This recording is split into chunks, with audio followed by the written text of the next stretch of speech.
Pac-Man is on a lot of systems, that goes without saying. But with so many ports, some are bound to be better than others.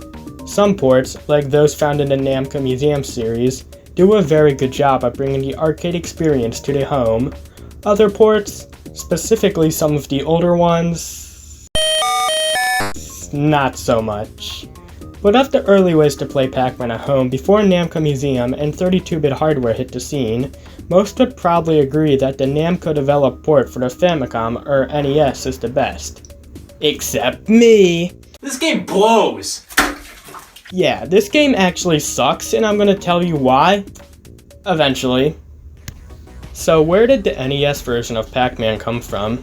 Japan, of course, but like, what's the story behind it?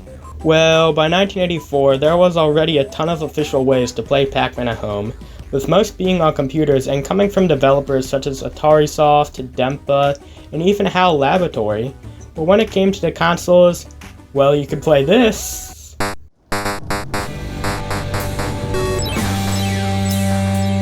Nah, there was more than just that. You could break your hand, or break your hand. Well, actually, the last one on the ColecoVision wasn't even released because AtariSoft, the developers, realized that, hey, maybe it isn't a good idea to develop a version of Pac-Man on our competitor's system and make it look better than any versions on our systems. And just like that, any hope of a good console port of Pac-Man vanished. But we did get a pretty good way to play it on computers, well, most countries outside the United States did.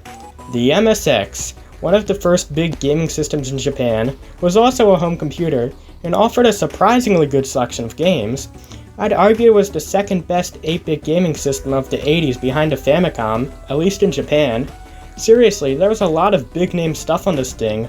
Konami, Taito, HAL Laboratory, Compile, even Sega, and of course, Namco. Hell, this was the system that Metal Gear was born on. Actually, that was the MSX2, not the original. No one cares! Point still stands, the MSX has some good stuff, and Pac-Man is yet another case of this.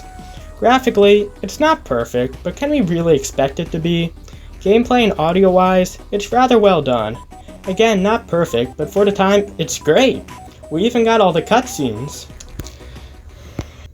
Obviously, we know that Nintendo were not the best of third-party developers, especially in the early days, but they did allow most of the major Japanese developers of the time to come aboard and start making games on the Famicom, and this of course included Namco.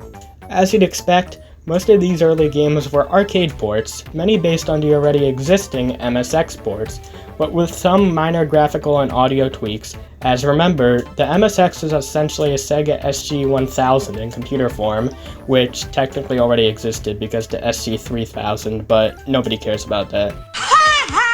So anyway, all the big Namco arcade hits started making their way to the Famicom, such as Dig Dug, Galaxian, Galaga, and Mappy, and these were obviously pretty similar to the MSX ports of the games, but just that slight bit better to show that with Nintendo, you were playing with power.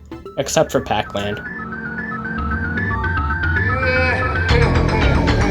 We don't talk about that one, but to be fair, it sucked on the MSX too. But to be even more fair, that wasn't developed by Namco and was released like 4 years after the Famicom version.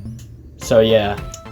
Also, the Famicom was just robbed of Boscanian and Rally X, even though the MSX had them, but the Famicom did get Metro Cross, which the MSX didn't have, so suck that, MSX fans! Can't cross the Metro now, can you?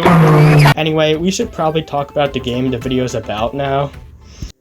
Okay, so Pac-Man on the Famicom, or the Nintendo Entertainment System to all you non-Japanese people, such as myself. And you know, this looks pretty good. Similar to the MSX, but with more color.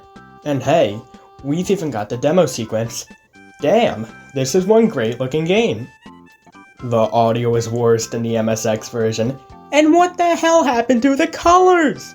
Why is it so dark and drab? And Pac-Man? He ain't even yellow! Okay, what went wrong here? Well, actually the Famicom just doesn't have a yellow on its color palette, so can't fault Namco there. But the MSX freaking does! Jesus Christ, Nintendo, this color supremacy complex, it's gotta stop!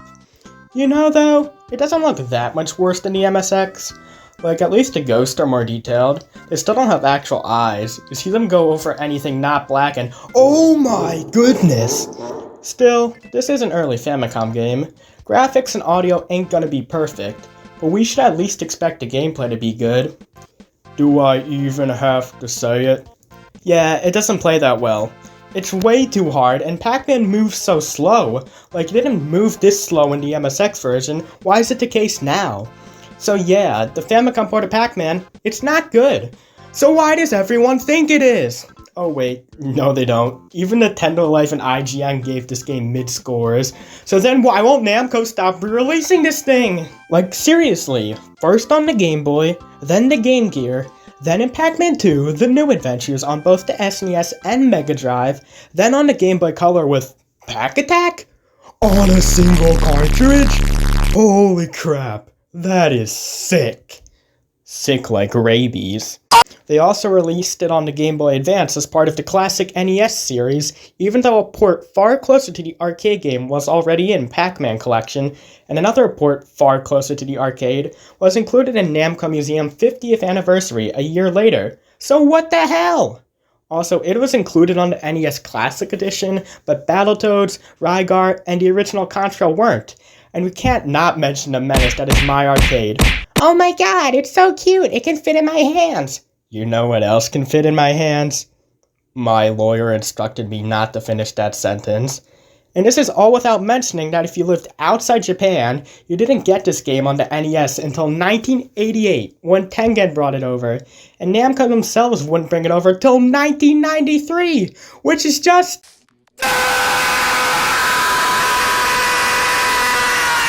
This was the same year that brought us games like Kirby's Adventure and Mega Man 6 that brought the little gray box down to its knees.